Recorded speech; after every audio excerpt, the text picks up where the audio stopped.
September 17th, 1925, Mexico City. On a commuter bus, a young woman, age 18, sits near the iron handrail alongside her boyfriend as they approach an intersection. Suddenly, an oncoming electric streetcar strikes the bus, ripping it in half. In the aftermath, several of the passengers lay injured or dead. In the melee, the voice of the girl screaming for help was heard amongst the debris. Delirious with pain, her spinal column, collarbone, ribs, and pelvis broken, the handrail piercing through her abdomen, uterus, and pelvis. An onlooker, believing that he would ease the pain of the young girl, places his knee over her hip and pulls the handrail from her body. The young girl wails in agony, so loud that even the sound of the ambulance was inaudible. For most people, this would be the beginning of their life as an invalid. All dreams and hopes dashed with the wind, left on the asphalt like the mangled pieces of steel and glass from the bus. But this girl was different. She was always different. And 3 months later, after being bound in bed in a full body cast, an artist was born. Welcome to the Stories We Tell Ourselves podcast, episode 8.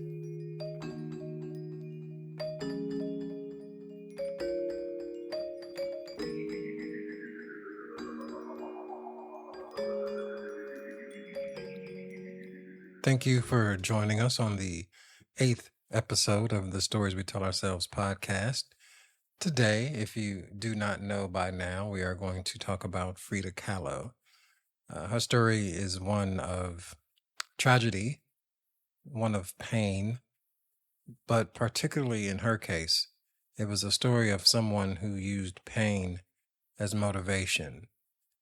And in spite of that pain, managed to push through some of the travails of life and come out the other side a legend. To begin, Magdalena Carmen Frida Kahlo Calderon, through determination and pure will, managed to take a life which seemingly was dealt a bad hand and turn it on its head. Her story is well known within the artist community, as well as being a point of pride within the Latin diaspora. Being that her story is so well known, I found it important to find a focal point. In this episode, I will attempt to shed light on pain and how, if used properly, it can propel even the weakest among us to legendary status. Frida was born on July 6, 1907, in Coyoacán, a village on the outer edge of Mexico City, to an atheist photographer father and a devout Catholic mother. One of 3 girls, Frida had a natural tendency to veer towards rebellion and controversy due to her independent, free-spirited nature. By the age of 6, she contracted polio, which rendered her right leg thinner than the left and caused circulation problems that would haunt her for the rest of her life. At the time, there were no proven treatments for the disease, but in Frida's case, the ailment forced her to go within, find strength within herself, and commit to a relationship to pain, which would be a lifelong battle. By the age of 18, Frida began to display a purposeful contrarian spirit, which would become her calling card. While other girls wore dresses and set their sights on potential mates, Frida wore suits and befriended the rebellious boys in a whirlwind of mischief and self-expression. After the bus accident, which almost took her life, Frida's mother managed to fashion an easel and mirror suspended above her bed, which gave her the ability to paint through the pain. By the time she was released from the hospital, Frida had learned 2 valuable lessons. 1, time nor happiness was promised in this life. And 2, Anything worth having was worth fighting for. Shortly thereafter, Frida became an active member of the Mexican Communist Party.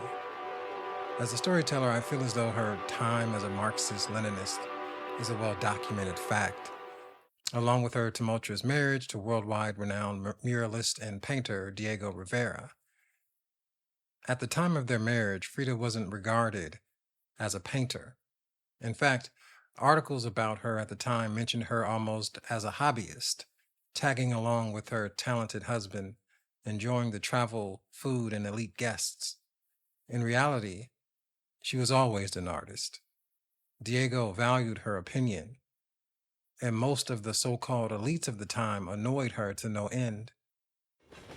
She traveled with him to New York, LA, Detroit, even Paris, but there was a pretentious nature that seemed to roam freely among artistic circles that she found repugnant. Her heart was in Mexico, and by the early 1930s, when Diego was fired from all of his American commissions due to painting an image of Vladimir Lenin as a centerpiece of a mural commissioned for the RCA building at the Rockefeller Center, she had no choice but to return. By the time they returned to Mexico, the mural was destroyed. Diego was light on money and prospects, and surprisingly, or maybe not, he blamed Frida. The details of this blame are not necessarily clear, but the fact remained, there was a tension there that wouldn't subside for months. In the meantime, Frida indulged in affairs with luminaries such as Leo Trotsky and Georgia O'Keeffe. All of these ended within months. In the case of Leo Trotsky, the cause was a mixture of age and boredom. There's a 9-page letter from Leo, the right-hand man of Lenin, begging her to reconsider their affair. She did not. Needless to say, Diego had no qualms about his own infidelity. In his mind, this was a fulfillment of a primeval need that wouldn't stop for anyone, let alone his ailing wife. He did, however, take strong offense to any male companions of hers, famously threatening one of them with his gun, which was rumored to always be at his hip. Nevertheless, after having an affair with Frida's sister Christina, they did eventually divorce. This was a tough time for Frida due to her constant medical needs. One of the reasons her parents agreed to the marriage of Diego in the first place was because his income would be able to finance medical procedures and expensive aftercare, which she would need for the remainder of her life. Having this in mind, once the divorce was completed, Frida dove headfirst into her art. She quickly created 25 pieces of work, 12 selling at an exhibition in New York, which gave her confidence in her ability to provide for herself. She even exhibited in France with the help of André Breton, a surrealist master of the time, but still, the French left much to be desired. Plus, they didn't buy anything. Upon returning to Mexico, her physical ailments started to worsen. Her nerve damage was so severe that a piece of her pelvis had to be removed and fused to her spine in order for her to be able to move freely. As her condition worsened, Diego came back into her life. After all, he was used to her. In my opinion, this was a selfish endeavor. I believe Frida was aware of this as well, and which is why, before taking his hand in marriage, he was forced to agree with 3 non-negotiable conditions. 1, she would support herself. 2, expenses would be split down the middle. And 3, and most importantly, no more sex. By then, her body wasn't physically able, and in her own words, there was a psychological barrier that could not be moved due to his past infidelities. Diego agreed, and surprisingly, their second marriage was more fruitful than the first. Frida began teaching and painting in the afternoons under immense pressure to sell her work in time to make their monthly expenses. The pressure, coupled with an average 5 to 10 surgeries per year, was overwhelming, but alas, she did manage to find happiness in her independence. By the 1950s, Frida became a professional patient. Her nerve damage was so severe that her right leg had to be amputated. And due to her heavy drinking and candy consumption, she started to lose her teeth and liver function. But again, this did not stop her from her work. Even after the amputation, she had herself strapped to a wheelchair upright so she could continue painting, eventually having her first and only exhibition in Mexico City, where she arrived by ambulance and greeted the participants from a bed placed in the center of the gallery.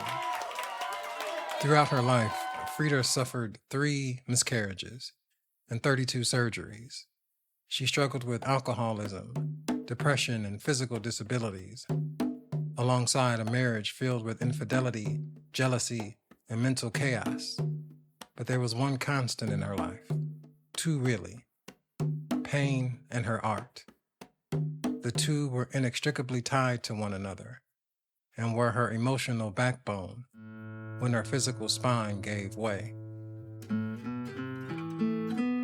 I would like to say, as this section comes to an end, the story of Frida Kahlo is especially inspirational in the sense of how she dealt with the pain, because the pain was real. It was not going anywhere. It was constant, and it was definitely debilitating. But what she managed to do was sort of use that pain as almost like a scaffold. And she was able to hold herself up, continue in her own independence. And now in a world where her image is sort of product, and they have Barbies and t-shirts and all sorts of silly memorabilia associated with her, the real person possessed a great power. And I believe that by studying her and knowing about her life, you can find a value in it that isn't simply relegated to the LGBT community or the feminist community, but it's something that's applicable to all of us, especially those of us who suffer in silence or suffer publicly.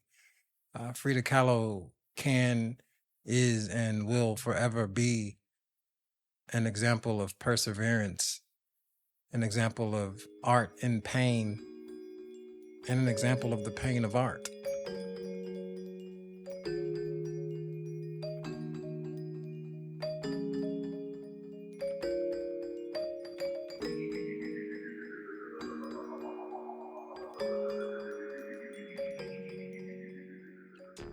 Thank you for returning. In our second half of the Stories We Tell Ourselves podcast, as usual, we'd like to find a fictional story which somehow coalesces to the main subject, in this case being Frida Kahlo. In this section, I'm going to read a short story with a simple title that goes by the name of 360. And again, without any preamble, I'm going to jump right in. Gilmore Kendall's first memory was an odd one. In truth, it had completely slipped his mind until he tried to recall it.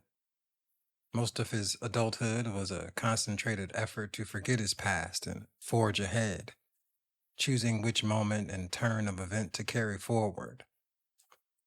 His childhood was spent at the Hamden Home for Boys, a large, dilapidated concrete structure in downtown Milwaukee. The first 18 years of his life were spent there, scraping and fighting to survive, while keeping himself hopeful in a world that rejected the very notion of it. I would be remiss if I didn't mention how he ended up there. Often the beginning of a thing will echo its ending. Claudine, his mother, gave birth to him at the age of 13 under clandestine circumstances, although it wasn't too hard to figure out. She lived in a small walk-up on the bad side of town, in a 2-bedroom kitchenette with 4 other people. And when her mother's brother, Melvin, found himself on the broke side of a divorce, he moved in.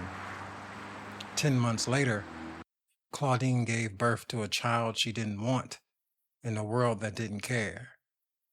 The birth was surprisingly easy, particularly because of her size and the constant wailing of her mother Bessemer screeching at her bedside.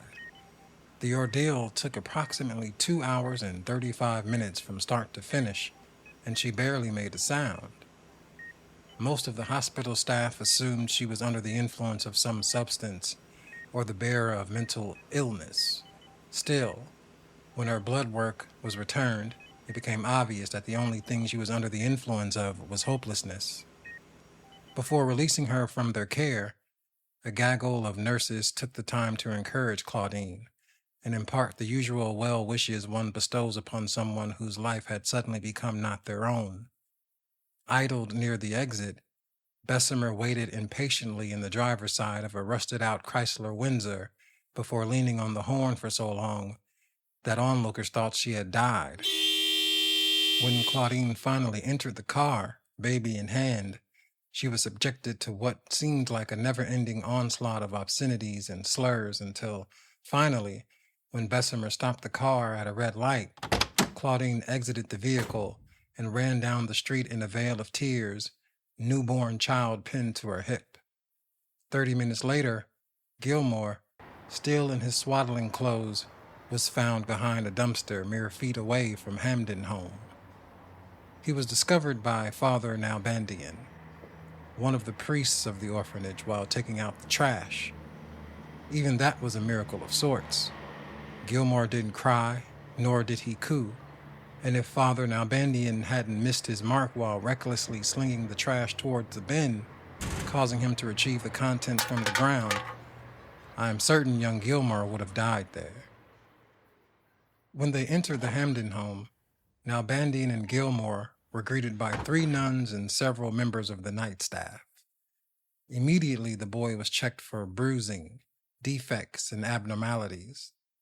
Once the usual checks had been completed and the boy was deemed clean, he was placed into one of the many steel cribs that festooned the dreary nursery and fed a mixture of condensed milk, water, and Carol's syrup, while he was left alone to cry in the dark. In the chapel, Nalbandian gave an exaggerated retelling of how he had rescued the infant from the cold and callous hands of death. In his version, a still small voice spoke to him in a gust of wind and commanded him to look behind the dumpster. There he found the child shivering and screaming into the night.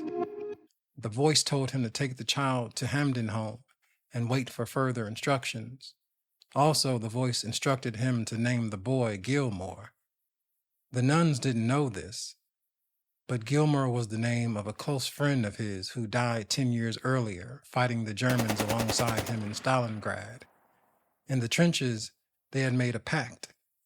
If one of them were to be killed, the firstborn son of the survivor would carry his namesake. Nalbandian thought of this daily. Not his friend's face, or one of the many experiences that bonded them for life. Nalbandian ruminated over the last words his friend spoke to him before a 57mm Mauser bullet tore into his flesh. It was a decree, a command that he had fallen short of so many times. Fight for the life you require.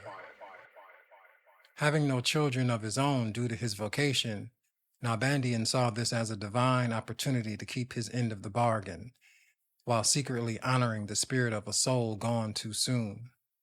Therefore, after a tumultuous first day, the nameless infant became Gilmore, warm, safe, and in a sense reincarnated. Over the years, the day-to-day life of the orphanage became routine, rising before dawn, breakfast followed by prayer, an ever-increasing amount of chores, and a scant amount of basic education. Unlike the majority of the children, Gilmore seemed to enjoy the routine. There was something about it that seemed to fit his personality. He took pride in the cleanliness and structure. At night, he would spend hours talking with the nuns, priests, and paid staff about their Catholic faith. The good, the bad, and contradictory intrigued him. At times, these conversations would vary in emotion. A passerby could hear laughter, scolding, yelling, and even prayers. In time, Gilmore had developed a mind that was able to take even the most complex ideas, find the faults within them, and cause the holder of those ideas to reconsider their position. I should mention that there were foster families that took a liking to him. Gilmore was handsome and witty, with long eyelashes that accessorized his hazel eyes like lights on a Christmas tree. At least 4 families attempted to take him into their home by the age of 10, but within days the boy was unceremoniously returned to Hamden Home, each family more relieved than the last. The reasons varied: too talkative, too opinionated, too grown. One family managed to keep him for a full 2 months before returning him, stating that the child was manipulative, and in 2 months he had turned their biological children against them. When Father Nalbandian asked him what happened, Gilmore simply replied, "I believe they fulfilled their purpose." He continued this way for years, hardening, becoming more strident and bitter, and by his 18th birthday, when he was forced to leave Hamden Home, he held a contempt for the world that seemed to emanate from his 6-foot frame, rippling through his muscles, pulsating through his eyes, silently daring anyone who saw him to challenge his masculinity at their peril. And so, on the morning of his 18th birthday, Gilmore stood with Father Nalbandian, mere feet away from where he first found him, forced to venture into society. In his hands he held $75. On his back, a knapsack filled to the brim with his meager belongings. Through tears, Father Nalbandian managed to give a few words of advice. He warned Gilmore to listen more than he spoke, think more than react, and pray more than worry. After a long embrace, Nalbandian handed him a newspaper with job prospects pre-selected based on his limited abilities, and grabbed a scratch piece of paper from his pocket. Nalbandian began to write his phone number, saying, "In case you need me." But Gilmore, placing his hand over Nalbandian, smiled, saying, "No need, I remember it."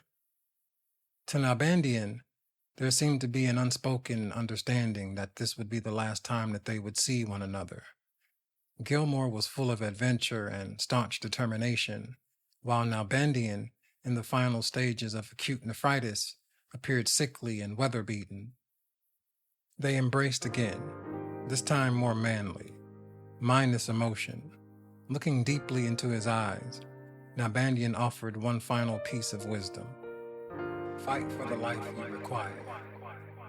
Gilmore nodded as if he had the slightest idea of what that truly meant, and for the first time, he walked down the street without a home to return to, without a single soul anticipating his arrival, and without anyone to light the path ahead.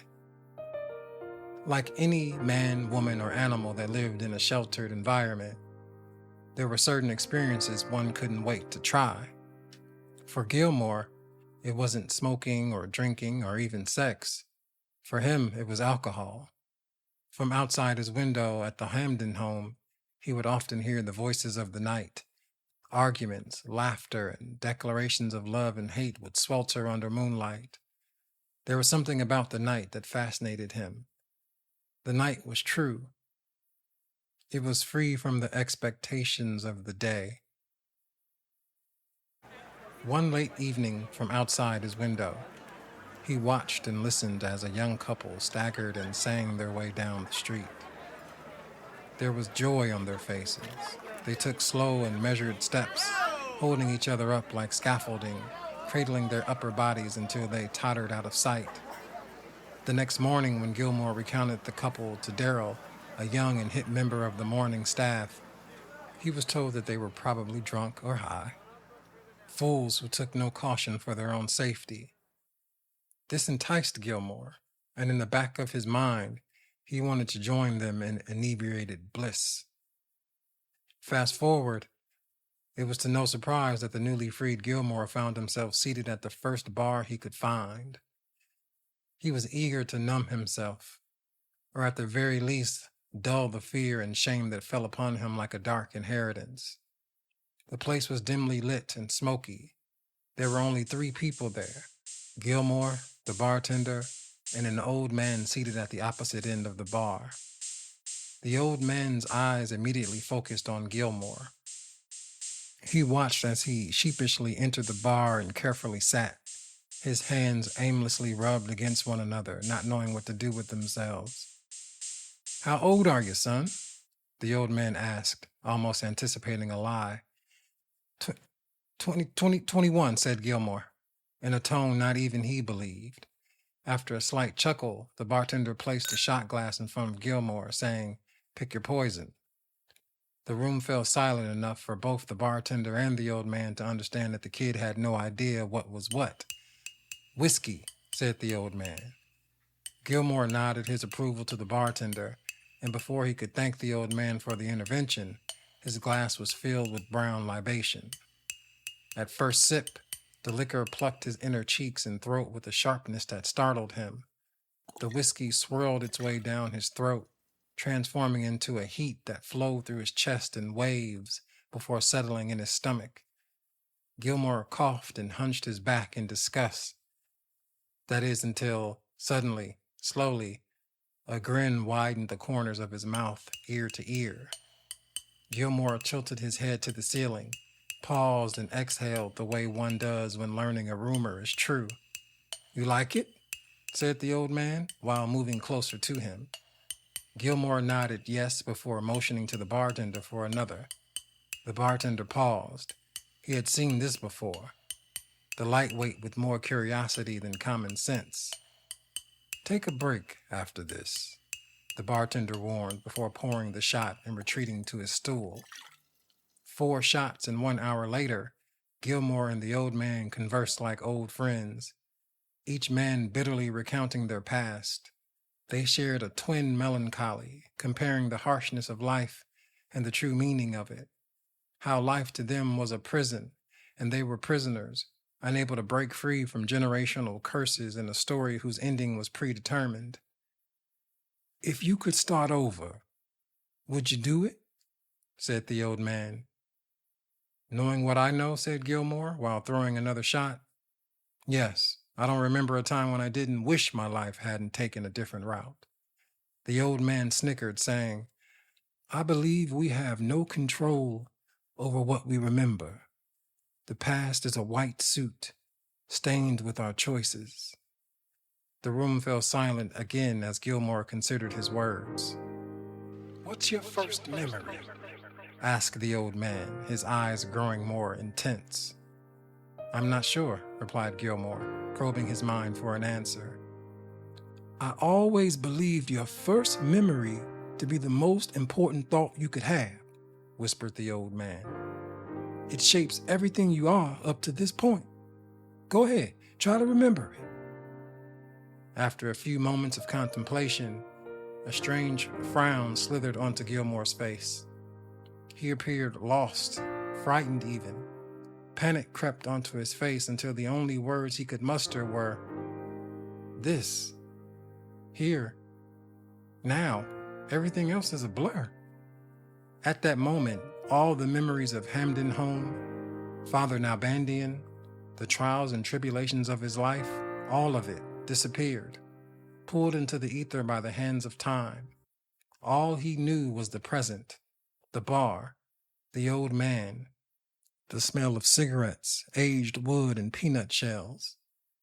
Gilmore's heart rate doubled, and his palms began to sweat. He felt trapped, captured, stolen into a place and time where he didn't belong. "Would you like to go back?" said the old man. "Get a chance to change a few things?" Gilmore chuckled at the ridiculousness of the question before taking another shot. "I learned a long time ago that I have no tolerance for fairy tales and magical thinking. I'll fix things my way. Thank you very much." "A simple yes or no will do, son. Didn't ask about fairy tales." The old man was serious, and even as the whiskey began to make the room collapse within itself, Gilmore knew that an answer was needed. Yes, if possible, yes, I would," mumbled Gilmore, almost ashamed of the naivete pulsating from his lips. Without hesitation, the old man reached into his pants pocket, producing a small glass vial with a murky blue substance inside. "What's that?" asked Gilmore, trying to focus his eyes on the vial and its contents. "It is the past, future, and present all in one. Drink this and you will be a direct participant in the story of your life, no longer an observer. I have shared this concoction with kings, queens, paupers, and priests, and I give it to you freely with no strings attached.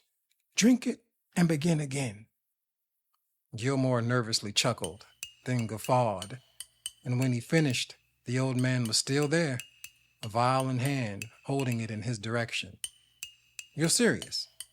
asked Gilmore, still snickering. "There is one caveat," replied the old man.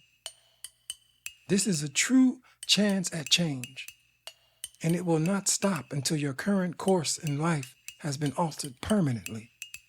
If you repeat the same mistakes, if you do not learn from them and break the cycle of proclivity and habit which has caused our paths to cross, you will find yourself here with me, again, ad infinitum. Do we have an understanding?" I would like to say that Gilmore resisted. I would like to say that he dug deep, pulled inner strength from his being, and turned down the old man and his blue elixir. But that would be a lie. And like most men unable to gather their life's errors and bend them into wisdom, Gilmore chose denial. And so, after emptying the vial into his throat, Gilmore's vision began to sharpen. The haze of alcohol was gone, and he suddenly became sober. And as he exited the bar, still unaware of what had truly transpired, the old man spoke to him one final time, saying, "If you see me again, you have failed." Upon Gilmore's departure, the bartender approached the old man, shaking his head in disbelief. "How many times has this kid been here?" said the bartender, while cleaning the counter with a dingy towel. "I lost count a long time ago," said the old man. Moments later, the doors of the bar opened again. This time, Father Nalbandian entered, taking a seat at the bar. "Shot of whiskey, please," Nalbandian mumbled, with a slight shame trembling in his voice. "How old are you, son?" said the old man with a giggle. Somewhere between life and death, tumbling through limbo at breakneck speed, Gilmore found himself thrust toward a piercing white light. The closer he came, the brighter the light shone, until he was immersed in it, not dead, not alive, but waiting. When the light ceased to exist and he was able to fully open his eyes, he was a baby, a newborn in swaddling clothes, behind a garbage bin. Before he could truly grasp his current circumstance, a man, Father Nalbandian, kneeled down before him, picked him up from the ground, and carried him next door to the Hamden home for boys. As always, I'd like to thank you for joining us on the 8th episode of the Stories We Tell Ourselves podcast. Today, I think more than anything, this episode was about pain and cycles of pain. I wish I had some great piece of advice that would help us all get through it, but I think the reality of it is you just must get through it. As always, you can reach me via email at swtomail@gmail.com. Once again, that is swtomail@gmail.com. I want to thank you for joining me. We will rejoin one another in 2 weeks. And as always, be mindful of the stories you tell yourself. See you then.